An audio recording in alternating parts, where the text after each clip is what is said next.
This is hands down the best and most fun new vehicle that Wargaming have released in the longest time, and it is actually a tank on a game mode that I don't usually play and we don't usually feature, and that is Cold War. But it is a really cool one to actually check out, and you guys should definitely stick around, because even though it might be on the Cold War game mode, if you do decide to get this thing, yeah, you'll have a ton of fun. And that is coming from someone that doesn't particularly like this game mode, but it's because it is really special. And although it looks exactly like a Batchat 25T, it is definitely not a Batchat 25T, and that is because this tank actually has a really weird autoloader that is basically like a machine gun, and it also has a missile launcher, because you know, when you combine a rapid fire gun with a missile launcher that reloads in basically the same time, you can devastate opponents and you can end up removing their hit points very quickly. And this is actually one of the more overpowered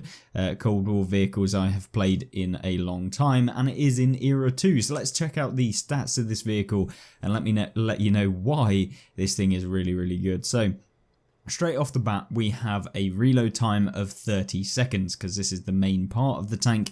You're going to want to know how this thing actually works. So 29-second reload, you have a intra-clip reload of half a second as well. So essentially, between every single one of your shells, you have half a second. What's even better is that this tank has 20 shells in the clip. So you reload for 29 seconds and then you end up firing off 20 rounds in 10 seconds. So it takes about 40 seconds to fully unload your clip from starting from scratch as soon as you're reloading. So that means that the DPM of this tank is actually pretty good, and when you've got 150 damage per shell, it's actually really nice. So 20 lots of 150, meaning you have 3000 damage you can deal in one singular clip, which means if you get around the side of people in this tank, which we'll see in later on, then this can basically full health a lot of tanks in this game mode, if not the majority of tanks in the game mode. And then you combine it with the fact that it has that missile launcher which can do 700 damage with this thing, meaning that you can essentially get around someone, you're clipping them with the small gun, you then fire off your missile when you're right next to them and you're not going to miss, and then you switch back to your machine gun, you continue with that. And then what you can do is, by the time that you've finished unloading and start reloading your actual autoloader, then you're going to almost be reloaded with the launcher, which means you can fire again. And then by the time that you've really figured out that, you're nearly reloaded with your autoloader again, and you can basically just keep the damage churning out with this tank. And especially when you consider that this tank is super fast, 65 kilometers an hour, and has a horsepower to ton ratio of 34.56, meaning that this tank is one of the best tanks at getting up to that top speed, maintaining it throughout all of the terrain, and so it's really flexible. And I can imagine that most people who play this tank are going to be having much better games than if you were to pick some of the actual Cold War vehicles in Era 2.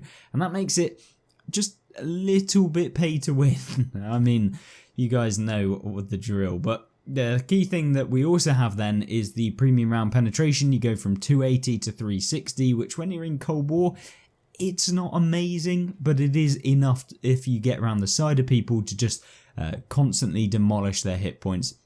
And it makes it a really special tank indeed, and I highly recommend you guys actually test this thing out if you do decide to play some Cold War, and it will be on discount as well. So although it is expensive, we're at 11,000 gold right now, when they do actually sell it individually, when we get the bonuses from the event, you'll see that the price of the tank comes down significantly, and you're not going to have to pay anywhere near this. This will actually go down to about 6,000 gold, I believe. So it is a reasonable price, especially considering how good this tank is, and definitely borderline overpowered, but I don't really know if it is 100%. It's not a blatant overpowered tank, but it is definitely very strong and borderline overpowered in my opinion. But obviously I don't play a ton of Cold War, so you know, maybe it's just that this tank is very well suited to my playstyle. It'd be interesting to see your guys' thoughts considering how good this thing is from my point of view. But either way, we're running it with vents just to increase that reload speed and of course be able to have all of the bonuses. It's not a massive difference to the damage per minute, but it does give you a little bit, and considering it's an autoloader you can't use advanced loader, which is the kind of 10% decrease to reload speed because it is an autoloader. You can never use that. But that doesn't really matter. We use vents instead, and it gives you the little bonuses to view range and camo factor and repair speed and stuff like that. It's all only minuscule amounts, but you know, it's better than using camo in Cold War, to be honest with you, since you're going to be one to playing this pretty aggressively and at least getting up to that top speed, which could potentially be useful in using traction system because you don't really need the horsepower with this tank. As we saw, the horsepower to weight ratio is insane, which means that traction system is just going to boost that top speed and you'll be able to maintain that speed very well. Whereas with some tanks you can boost the top speed, but it doesn't really do anything because you don't have the horsepower to get up to it. This tank, not a problem, and potentially you could swap out vents or even coated optics to be able to get traction system. And then of course we use advanced optics just so that we can spot for our team, get a little bit of assistance damage. Obviously Cold War has the ability to see every single tank in the game regardless of whether they're actually spotted, but that doesn't really affect us. I mean, at the end of the day, you know, you can still spot people, you can still get assistance damage, and if you were going for marks of excellence in this thing and just basically trying to help your team out, then yeah, this tank is very, very good at being able to spot with 661 meters of view range.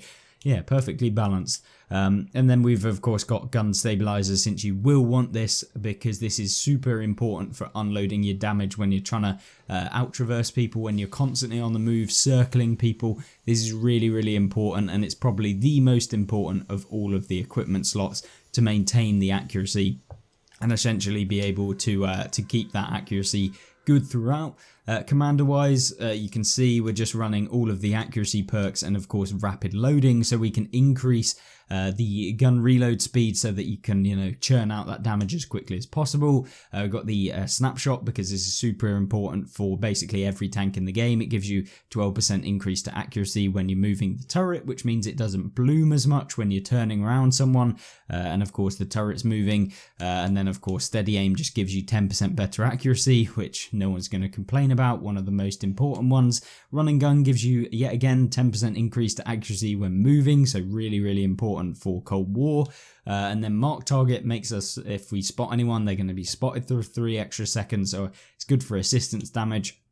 And camo expertise and situational awareness just to boost the concealment of the tank. Not 100% crucial in this because it's Cold War, but yeah, the view range, really nice to spot people and get that assistance damage again. So yeah, really running it as a run and gun, kind of get in behind, use the missile launcher at close range, not sitting at the back of the map kind of stationary, but using that mobility, which is excellent. And I guess now is the time to actually jump into some gameplay, and hopefully you'll enjoy seeing this thing in action like I did when I actually played it. So the first map that we do have is of course on Siegfried Line, and this map is one of the ones that, you know, it's a town map, so you wouldn't be expecting to use the mobility all too much, but it still gives you that flexibility to maneuver in these tight scenarios. So yeah, I mean, it's a bonus either way. But Siegfried Line, it's good for if you know, if you're in a heavy tank, you've got high alpha, you can poke around a corner and trade with other tanks that just don't have the alpha damage, and they're going to have to reliably hit you multiple times. Luckily, the Ignis Pagaccio has that missile launcher, so even in a town scenario, you're not really that much at a disadvantage, I guess. So you can use it pretty well to kind of poke up, you shoot your missile launcher and swap back to the other one whilst you retreat, which is what I basically did when I played this tank. Now you can see here the M50 Ontos, I'm just just hesitant to just make a YOLO into these people. I don't know what's going to be just sat there waiting for me, but luckily the Ontos actually just gets basically farmed by the entire team, and they finish him off pretty quickly. And then I was trying to get some shots into the Leopard, so there you go. You could see how quickly this is unloading its shells. If you've played the AMX-30B2, which is the French auto-loading kind of super fast firing tank, then yeah, it's pretty OP. But you can see there we managed to Amarak the T-72A, which is yeah, I mean he had loads of fun. Luckily getting an extra 2,350 damage, making this yeah, a nice little game to start off with. And our FE4211 looks like he's just decided he's going in. He's decided he wants to just ruin someone's day, and we don't really have a problem with that. But one thing that we're doing now is just farming up the people who YOLO him, and there you go. Really easy shell there with the missile launcher, and it's time to actually leave since they're going to probably just YOLO me, and I don't really want to get YOLO'd at this point. But we've got a little bit of support with this heavy tank, and you do need to play this tank with some teammates to be able to, like, you know, successfully kind of bash off any of the opponents that are going to try and YOLO you, that sort of thing. And so far we've picked up, what, 3,900 damage. We've also got a little bit of assistance, and the assistance is what is actually making this tank just that little bit better. And you can see there we load the missile launcher. We're so close that we don't really need to worry about it, and then we're just going for this AMX-30B2, and you can see here the power of just unleashing that autoloader, and he just obviously doesn't realise. And considering that the AMX-30B2 with its little like kind of machine gunny type thing doesn't really have the penetration, it's just not going to be able to pen us, which is funny to think that this is a bat chat and it's not getting penned by that. But either way, so far picking up 6,600 damage, and you know, this is how easy it is with this tank when you're using that missile launcher, when you're swapping back to the normal one, and when you're just playing a little bit more passively at the beginning of the game, which is what I'd recommend if you are playing this tank. I wouldn't go YOLOing in at the beginning, it isn't worth it, but as soon as you can find tanks like the Leopard one here, you're seeing perfect use of the missile first, then swapping to the little gun, and by the time that you've fully unloaded that kind of minigun, you're going to be able to then swap back to the missile to fire again, and then when you're firing that missile you can reload your main gun, and then you can use that as soon as you're reloaded again. But you can see here there is a bit of a shell delay with these rounds, so it can be a little bit difficult, like I say, to be able to hit people with that thing. And if you're considering that, you know, the Teeth Breaker in World War II, which is that light tank at tier 9, it's a similar sort of playstyle.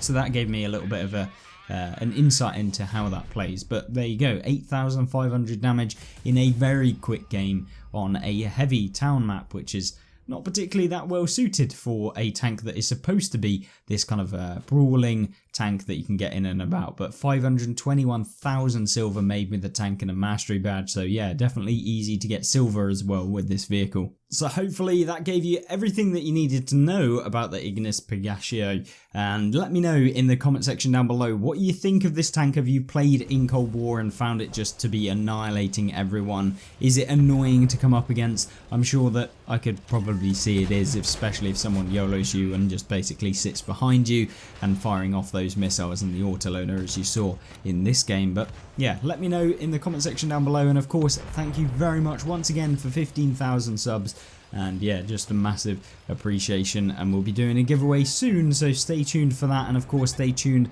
for the next video on the channel, which is coming tomorrow. So thank you and goodbye.